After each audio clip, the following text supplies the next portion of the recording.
I'm interested to hear about your experiences in an assisted living. So let's start with, when did you become a member in an assisted living, not necessarily Keystone? Almost a year ago. And you came here straight from home, or?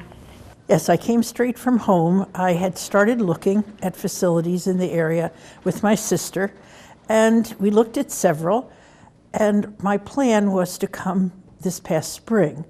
But things sort of fell into place. I had a condo to sell. It was not on the market yet, and someone came with an offer. The same week that I got this unanticipated offer, I had a call from Kelly telling me there was going to be an apartment opening. So the pieces just fell together about 6 to 8 months earlier than I had planned. Okay. Now, why an assisted living? Why did you decide that I'm going to sell my condo and move into an assisted living? I had been contemplating over the past couple of years. I had just lost some of the abilities I had at home. Walking became harder, but most of all, it was the loss of most of the use of my right arm.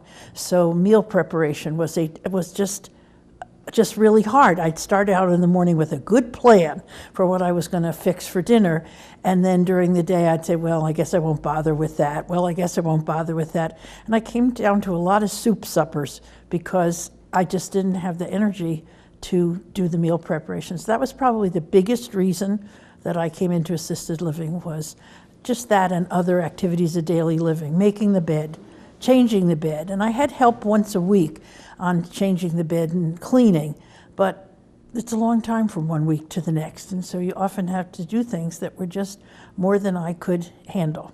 Okay. Now, how have your transition to an assisted living been? The transition was much easier than I thought it was going to be. I was active at home. I was very active in a lot of programs that were put on by the Council of Aging, on Aging in Sandwich, and we had bus transportation there and back for those activities. So there were a group of us that did a number of things. And I also, at the condominiums, I was very active in the running of the condominiums. I was the clerk, so I was the go-to person for a lot of things.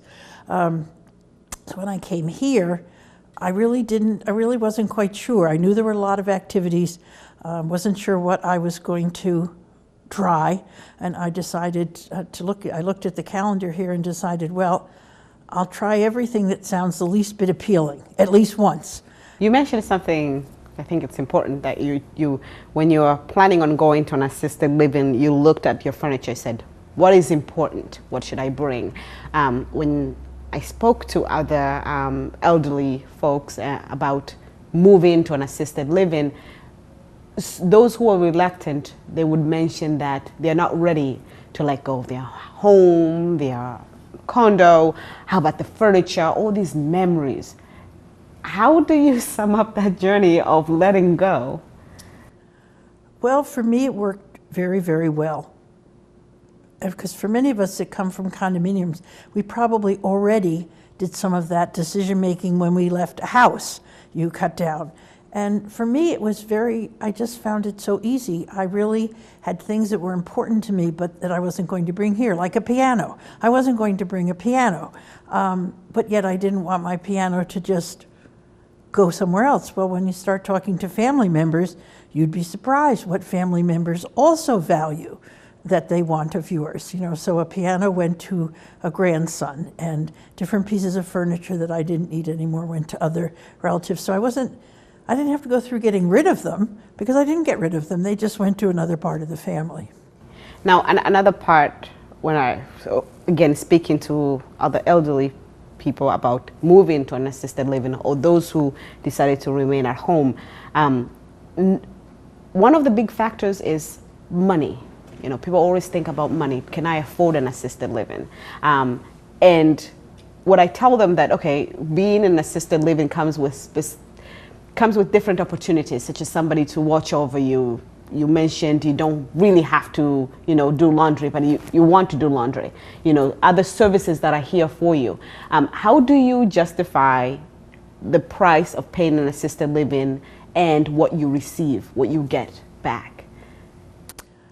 Well, I had looked at other places, so I had comparable ideas. And one place I looked at told me I had too much money for their situation. You did not hear that a lot. No, I kind of laughed at it because no one's ever told me I have too much money. But that was just, it was a different financial structure. Everything was very different. There's so much difference in the way, as a consumer, the way the finances appear. Some want a bigger down payment. Some do have restrictions. Fortunately, very fortunately, I had long-term care insurance that I got when I started employment at a recent, place, and they said, you make this decision today. If you don't decide to take the insurance today, you do not have another chance. Well, thank goodness I did it, because that's covering the greater majority of my costs. Okay, very well. What do you like about being here? I like so much about being here. I like my apartment. It's me. It has my things in it. The amount of space is just right for me. So I like my own little quarters, but I also like the fact that I can go out of my door and pretty much any time and find something else to do. There's quite an activity schedule here that you pick and choose. When you first come, I tried lots of things that I thought, maybe in the future, but not right now. But you get to know the activities that suit you and the people that you want to be with. And so that's just been terrific for me. I wouldn't have those opportunities at home. It fascinates me here, the backgrounds of the people. We all just didn't arrive here as old ladies and old men. We had this whole life before we ever got here, and it's just amazing to me the things that people have done, or where they've lived, where they've traveled. We have a couple of people who come from abroad, and I don't know, it's just, you get these people, they're 80 years old. Well, they did a whole lot before they ever got here, and I find it fascinating. So almost like life starts again. Right? Well, I think it does. We're all old, and I think one of the things that I had to get used to when I came is how often the ambulance is here.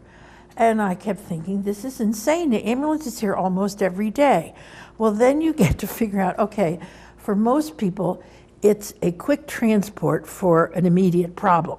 They fell, or they have a fever, or they don't have a family member to drive them to get the doctor's office or the urgent care. They go to the emergency room to get checked out. But how secure families must feel to know that kind of help is here.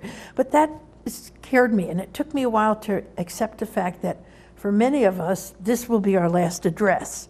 And until I could accept that, I just kept thinking, everybody's getting sick, they're all dying. And then you think, well, yes, that's true, it's okay, it's okay. Several people have been here many years, but. Now, how did you come to peace with that? Mostly with just talking to myself and realizing, that first of all, meeting people who are 90 plus, we now have 100 plus, who are still having an active life and still making contributions and still having a life. And I still tease. We have a pair of rockers out on this porch, and they rock a lot when the wind, some of us say, oh, there's another soul trying to depart, and they just can't quite go. And so I think part of the way I adjusted to it was through humor. And then I was just realizing that, this was happening in my own community, that people were dying. But I think now that I've been here almost a year, it's kind of like we just lost a friend here who was very dear to most of us, and it was a very, very hard loss for all of us. The staff and and how I got used to it was you just sort of are able to talk about that person and what they meant to you here, and just the little things that made those people real. And yeah, there are those sad times too, but then you see other people who go out because they fell or something else, and they come back and they're okay, and life is good. But I think it is an adjustment to realize you're living in a community and I'm one of the younger people here. I'm 75, so there's, 85s, 95s, 100s, and so I just think, well, this is life. It really is life. And it also helps us, I think, reflect on our own passage of time. When we lose someone and they were close to us or we were fond of them, and you just think, well, makes it, to me, more imperative that I use my time well.